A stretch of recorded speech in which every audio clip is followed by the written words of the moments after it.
ನಮಸ್ಕಾರ ಎಲ್ಲರಿಗೂ. ನಾನು ಬಟ್ಟೆ ವಾಶ್ ಮಾಡಲಿಕ್ಕೆ ಅಂತ ನದಿಗೆ ಬಂದೆ.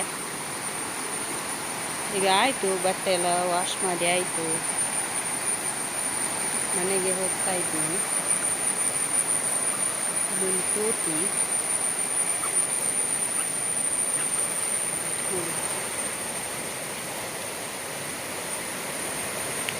ಕೋತಿ ಕೋತಿ ನೋಡಿ.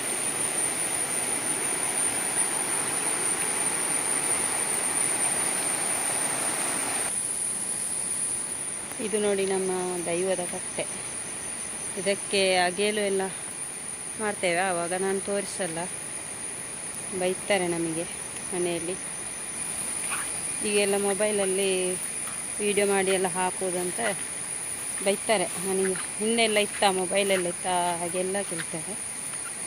ಅದಕ್ಕೆ ನಾನು ವಿಡಿಯೋ ಎಲ್ಲ ಮಾಡಲ್ಲ.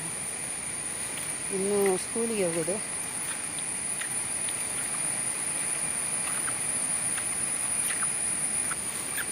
ಹಾಗೆ ಇದು ಕಾಂತಾರ ಫಿಲ್ಮ್ ಬಂದ ನಂತರ ಏನೇನೆಲ್ಲ ಮಾಡ್ತಾಯಿದ್ದಾರೆ ನಮ್ಮ ತುಳುನಾಡಿನಲ್ಲೆಲ್ಲ, ಬೇರೆ ಕಡೆಯಲ್ಲೆಲ್ಲ ಎಂತೆಲ್ಲ ವೇಷ ಹಾಕಿ ಕುಣಿತಾ ಇದ್ದಾರೆ, ಪಂಜುರ್ಲಿ ಅಂತ ಹೇಳಿಕೊಂಡು.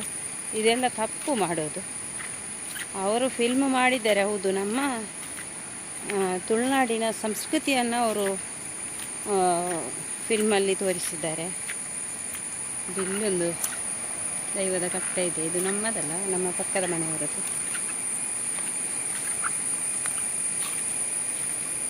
ನೋಡಿ, ಇಲ್ಲಿ ಒಂದು ಸಿಯಾಲ ಉಂಟು, ಇದು ಕೋತಿ ತೆಗೆದಾಕಿದ್ದು. ಕಾಂತಾರ ಫಿಲ್ಮ್ ನಾನು ಕೂಡ ನೋಡಿದ್ದೇನೆ. ನಾವು ಟಾಕೀಸಿಗೆ ಹೋಗಿ ನೋಡಿದ್ದೇವೆ ನಾನು ಕೂಡ, ಚೆನ್ನಾಗಿತ್ತು ಫಿಲ್ಮ್. ಆದರೆ ಅದನ್ನೇ ಜನಗಳು ಮಿಸ್ಯೂಸ್ ಮಾಡಿದ್ದಾರಲ್ಲ. ಅವರಿಗೆ ಪ್ರಶಸ್ತಿನೂ ಬಂತು, ಚೆನ್ನಾಗಿ ತೋರಿಸಿದ್ರು, ಎಲ್ಲ ಓಕೆ. ಆದರೆ ಜನಗಳು ಯಾಕೆ ಹಾಗೆ ಮಾಡಿದರು ಅಂತ ಗೊತ್ತಾಗಲ್ಲ. ನಮ್ಮ ತುಳುನಾಡಿನ ಸಂಸ್ಕಾರ, ಸಂಸ್ಕೃತಿ, ಆಚಾರ ವಿಚಾರ ಎಲ್ಲ ಬೇರೆನೇ ಇದೆ. ಅದನ್ನೆಲ್ಲ ಯಾಕೆ ಈ ರೀತಿ ಮಾಡ್ತಾರಂತ ಗೊತ್ತಾಗಲ್ಲ.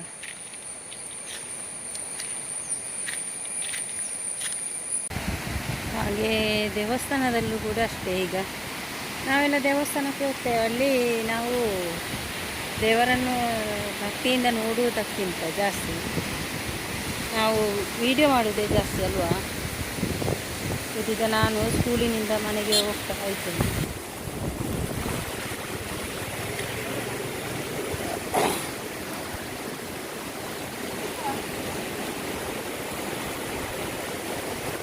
ನೀರು ನೋಡಿ,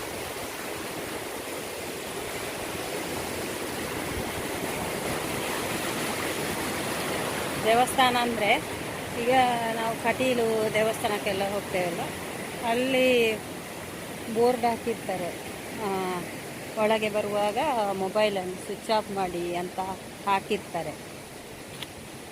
ಆದರೆ ಕೆಲವರ ಇದರಲ್ಲಿ ಸ್ಟೇಟಸಲ್ಲಿ ಬೆಳಿಗ್ಗೆ ಬರ್ತದೆ, ಈ ದಿನದ ಕಟೀಲು ದುರ್ಗಾಪರಮೇಶ್ವರಿ ದೇವಿಯ ಈ ದಿನದ ಹೂವಿನ ಅಲಂಕಾರ, ಬೆಳಗಿನ ಹೂವಿನ ಅಲಂಕಾರ ಅಂತ ಹೇಳಿ ಸ್ಟೇಟಸ್ ಎಲ್ಲ ಹಾಕ್ತಾರೆ. ಅದೆಲ್ಲಿಂದ ಯಾರು ಅದು ಫೋಟೋ ತೆಗೆಯುವುದು ಅಂತ ಗೊತ್ತಾಗಲ್ಲ. ದೇವರನ್ನು ನಾವು ಈಗ ಫೋಟೋದಲ್ಲೇ ಜಾಸ್ತಿ ನೋಡುವಂತ ಆಗ್ತದೆ. ಈಗ ಅದೇ ಜಾಸ್ತಿ ಆಯ್ತಲ್ವ. ಅದು ನನಗೆ ಅನಿಸುತ್ತೆ ತಪ್ಪು ಅದೆಲ್ಲ ಅಂತ ಅನ್ನಿಸ್ತದೆ.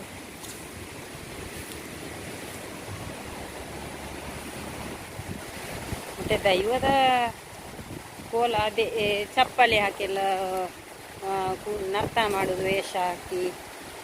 ಅದಕ್ಕೆ ತುಳುನಾಡಿನಲ್ಲಿ ಎಷ್ಟೊಂದು ಆಚಾರ ವಿಚಾರ ಇದೆ ಅಂದರೆ, ಕೋಲ ದೈವದ ಕೋಲ ಕಟ್ಟುವವರು ಎಷ್ಟೊಂದು ಶುಚಿತ್ವದಲ್ಲಿರ್ತಾರೆ. ಅಂದರೆ ಅವರು ಹಿಂದೆಲ್ಲ ಅವರು ಚಾಪೆಯಲ್ಲಿ ಮಲಗ್ತಿರ್ಲಿಲ್ಲಂತೆ. ಏನೋ ಇದು ಮಡಲಿನಿಂದ ಮಾಡಿದ ಇದೆಲ್ಲ ಇರ್ತದಲ್ಲ, ಅದರಲ್ಲೆಲ್ಲ ಮಲಗುವುದಂತೆ, ಹಾಗೆಲ್ಲ ಇರ್ತದೆ. ಅದರಲ್ಲಿ ತುಂಬ ಇದುಂಟು, ತುಂಬ ಅಂದರೆ ತುಂಬ ಅಮೌಂಟು ಒಟ್ಟಾರೆಯಾಗಿ ಮಾಡೋದಲ್ಲ. ಇದೆಲ್ಲ ನನಗನ್ನಿಸುತ್ತೆ ಇದೆಲ್ಲ ತಪ್ಪಲ್ವ ಅಂತ. ಸ್ಟೇಟಸ್ ಎಲ್ಲ ನಾನು ಕೂಡ ಹಾಕ್ತಾಯಿದ್ದೆ, ಮೊದಲು ಹಾಕ್ತಾಯಿದ್ದೆ. ಈಗ ನನಗೆ ತಪ್ಪು ಅಂತ ಅನ್ನಿಸ್ತದೆ. ಅದೆಲ್ಲ ಹಾಗೆ ಮಾಡಬಾರ್ದು ಅಂತ ಅನ್ನಿಸ್ತದೆ. ಮತ್ತು ಕೆಲವರು ಸೋಮವಾರ ಬಂದರೆ ಈಶ್ವರ ದೇವರ ಫೋಟೋ, ಮಹಾಲಿಂಗೇಶ್ವರ ದೇವರ ಫೋಟೋ ಹಾಕೋದು, ಮತ್ತು ಮಂಗಳವಾರ ಬಂದರೆ ದೇವಿಯ ಫೋಟೋ ಹಾಕೋದು, ಸ್ಟೇಟಸಲ್ಲಿ ಹಾಕಿ ಬಿಡೋದು. 1 ನಿಮಿಷದಲ್ಲಿ 1 ನಿಮಿಷ ಬೇಡ ಅಲ್ಲ, ಅಂತ ಹಾಕಿದರೆ ಆಯ್ತಲ್ಲ. ಮತ್ತು ಬುಧವಾರ ಬಂದರೆ ಗಣಪತಿ ದೇವರ ಫೋಟೋ ಹಾಕೋದು, ಆಮೇಲೆ ಗುರುವಾರ ಬಂದರೆ ರಾಘವೇಂದ್ರ ದೇವರ ಫೋಟೋ ಹಾಕೋದು. ಹೀಗೆ ಏನೆಲ್ಲ ಹಾಕ್ತಾರೆ. ಶುಕ್ರವಾರ ಬಂದರೆ ಪುನಃ ದೇವಿಯ ಫೋಟೋ ಹಾಕೋದು, ಹೀಗೆಲ್ಲ ಮಾಡ್ತಾರಲ್ಲ. ನಾವು ಈಗ ಜಾಸ್ತಿಯಾಗಿ ಫೋಟೋದಲ್ಲೇ ದೇವರನ್ನು ನೋಡ್ತೇವಲ್ವ. ನನಗೆ ಇದೆಲ್ಲ ತಪ್ಪು ಅಂತ ಆಗ್ತದೆ. ನಿಮಗೆ ಏನಿಸ್ತದೆ ಅಂತ ಒಂದು ಕಮೆಂಟ್ ಮಾಡಿ ತಿಳಿಸಿ. ನೋಡಿ, ಇದೊಂದು ಸೊಪ್ಪು ಸಾಂಬಾರಿಗೆ ಒಳ್ಳೆದಾಗ್ತದೆ. ಇದನ್ನು ಸ್ವಲ್ಪ ಇದು ಬೇಯಿಸಬೇಕು, ತುಂಬ ಚೆನ್ನಾಗಿರುತ್ತೆ. ಎಷ್ಟೊಂದು ಒಳ್ಳೆಯದು ಆರೋಗ್ಯಕ್ಕೆ. ಅದು ಮೇಲೆ ಉಂಟು, ಗಂಡನ ಹತ್ರ ತೆಗಿಲಿಕ್ಕೆ ಇರಬೇಕು. ಹಾಗೇ ಕೆಲವರಿಗೆ ನನ್ನ ಈ ಮಾತೆಲ್ಲ ಸ್ವಲ್ಪ ಇರಿಸು ಮುರಿಸು ಆಗ್ಬೋದು. ದಯವಿಟ್ಟು ಕ್ಷಮೆ ಇರಲಿ. ನಾನು ಹೇಳಿದ್ರಲ್ಲಿ ಏನಾದರೂ ತಪ್ಪಿದೆಯಾ ಅಂತ ನೋಡಿ. ಆಮೇಲೆ ಎಲ್ಲಿವರೆಗೆ ಮುಟ್ಟಿಸಿದೆ, ಶುಕ್ರವಾರ ದೇವಿಯ ಫೋಟೋ, ಆಮೇಲೆ ಶನಿವಾರ ಬಂದರೆ ಹನುಮಂತ ದೇವರ ಫೋಟೋ ಹಾಕೋದು, ಹೀಗೆಲ್ಲ. ಆದಿತ್ಯವಾರ ಬಂದರೆ ಸೂರ್ಯ ದೇವರ ಫೋಟೋ ಹಾಕೋದು, ಹೀಗೆಲ್ಲ ಮಾಡ್ತಾರಲ್ಲ. ನನಗೆ ಇದೆಲ್ಲ ತಪ್ಪು ಅನಿಸ್ತದೆ. ಯಾಕೆ ನಾವು ಮೊಬೈಲನ್ನು ಎಲ್ಲಿಗೆಲ್ಲ ತಗೊಂಡು ಹೋಗಿ ನೋಡ್ತಾರೆ ಕೆಲವರು. ಅಂದರೆ ಟಾಯ್ಲೆಟಿಗೂ ತಗೊಂಡು ಹೋಗ್ತಾರೆ, ಆಮೇಲೆ ಊಟ ಮಾಡುವಾಗಲೂ ಮೊಬೈಲ್ ಇಟ್ಕೊಂಡು ಸ್ಟೇಟಸ್ ಎಲ್ಲ ಮಾಡ್ತಾರೆ. ಅದರಲ್ಲೆಲ್ಲ ಬರ್ತದಲ್ಲ. ಕೆಲವರಿಗೆ ಆಗ್ಬೋದು ಅದು ಮೊಬೈಲಲ್ಲಿ ಅಲ್ವಾ, ಅದು ಏನಾಗ್ತದೆ ಅಂತ ಕೆಲವರ ಪ್ರಶ್ನೆ ಇರ್ಬೋದು. ಏನೇ ಪ್ರಶ್ನೆ ಇದ್ದರೂ ನಿಮ್ಮದು, ಬ್ಯಾಡ್ ಕಮೆಂಟ್ ಆದರೂ ಒಳ್ಳೆಯ ಕಮೆಂಟ್ ಆದರೂ ನನಗೆ ಕಮೆಂಟ್ ಮಾಡಿ ತಿಳಿಸಿ ಅಂತ ಹೇಳ್ತಾ, ನನ್ನ ಈ ವಿಡಿಯೋ ಇಷ್ಟ ಆದರೆ ಲೈಕ್ ಮಾಡಿ, ಶೇರ್ ಮಾಡಿ, ಹಾಗೆ ಸಬ್ಸ್ಕ್ರೈಬ್ ಮಾಡಿಕೊಂಡು ನೋಡಿ. ಧನ್ಯವಾದಗಳು. Thank you. ಸ್ಕೂಲಿನಿಂದ ಮನೆಗೆ ಹೋಗ್ತಾ ಇದ್ದೇನೆ.